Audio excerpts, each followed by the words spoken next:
প্রিয় দর্শক, সাজ্জাদ কাদেরের শুভেচ্ছা নিন।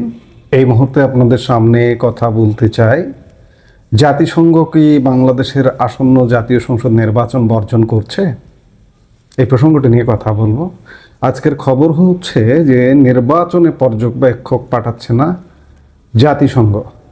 মহাসচিব আন্তোনিও গুতেরেসের মুখপাত্রের কার্যালয়ের নিয়মিত প্রেস ব্রিফিংয়ে বলা হয়েছে, আসন্ন ত্রয়োদশ জাতীয় সংসদ নির্বাচনে বাংলাদেশে পর্যবেক্ষক পাঠাচ্ছে না জাতিসংঘ। ব্রিফিংয়ে মহাসচিবের মুখপাত্র স্টিফেন দুজারিককে বাংলাদেশ প্রসঙ্গে জানতে চাওয়া হলে তিনি এই কথা জানান।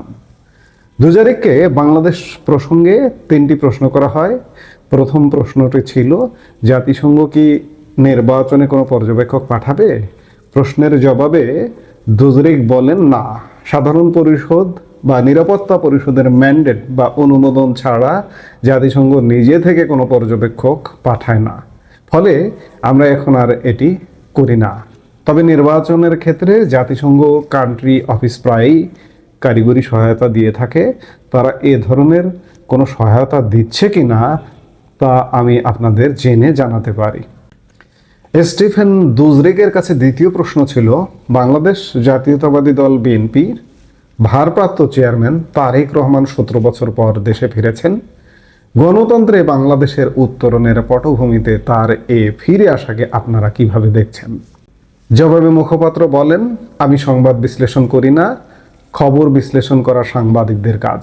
আমরা শুধু বাংলাদেশের জনগণের রাজনৈতিক আকাঙ্ক্ষা এবং অবাধ মত প্রকাশের মাধ্যমে যে নির্বাচন হবে তাকে সব উপায়ে সমর্থন দিয়ে যাব।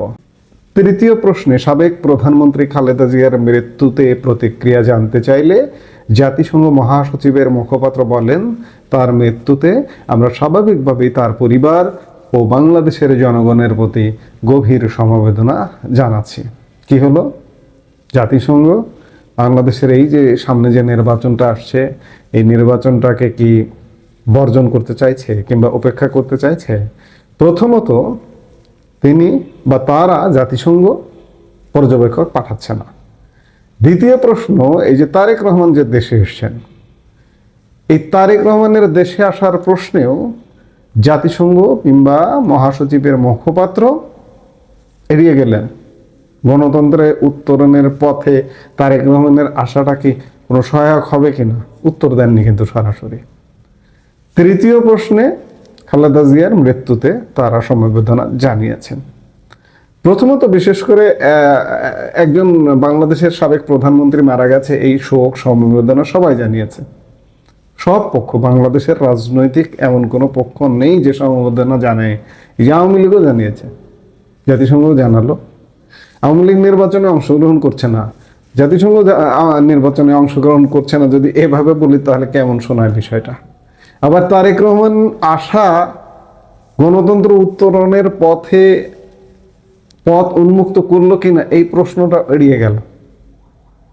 আপনারা যত কথাই বলুন না কেন, আসন্ন যে 12 ফেব্রুয়ারি নির্বাচনটি, এই নির্বাচন দিয়ে অন্ততপক্ষে বাংলাদেশের এই যে পুলসেরাতের মধ্যে পুলসেরাত পার হওয়ার আশা করছে মানুষ, কোনোভাবেই পুলসেরাত পার হওয়া সম্ভব হবে না। সংশয়, সন্দেহ, সংঘাত, অর্থাৎ বাংলাদেশ সংঘাতের মধ্যে থেকে গেল। সংঘাতপূর্ণ বাংলাদেশ থেকে আমরা খুব সহজে উত্তরণ হচ্ছি না বা উত্তরণ হতে পারছি না। জাতিসংঘের অবস্থান সেটিই বলে, তারেক রহমানের আশাকেও তারা খুব ভালোভাবে স্বীকৃতি দিচ্ছে না, কারণ বিষয়টা হচ্ছে একপাক্ষিক। গণতন্ত্রের উত্তরণের পথ কিভাবে হয়? একপাক্ষিকভাবে একজন দেশে এসছেন, তার হাতে ক্ষমতা উঠিয়ে দেওয়া হচ্ছে। আবার নির্বাচন, এমন কি নির্বাচন হবে যে নির্বাচনে পর্যবেক্ষক পাঠাতে হবে? জাতিসংঘ পর্যবেক্ষক পাঠাচ্ছেন না। তারা বলছেন যে সাধারণ পরিষদ কিংবা নিরাপত্তা পরিষদের ম্যান্ডেটের কথা, ম্যান্ডেটের মাধ্যমে তারপরে তারা ম্যান্ডেট দিলে তারা পাঠান। কিন্তু অতীতে বাংলাদেশের নির্বাচনে জাতিসংঘের প্রতিনিধি এসছে, এবার আসছে না।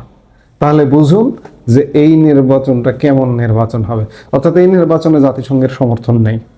আমরা এটি বুঝে নিতে পারি। এই মুহূর্তে এ পর্যন্তই। সবাই ভালো থাকুন, সুস্থ থাকুন। আমাদের ভিডিওগুলো নিয়মিত পেতে সাবস্ক্রাইব করুন Sajjad Kadir and the legends YouTube channel এবং লাইক, কমেন্ট, শেয়ার করে সাথে থাকুন।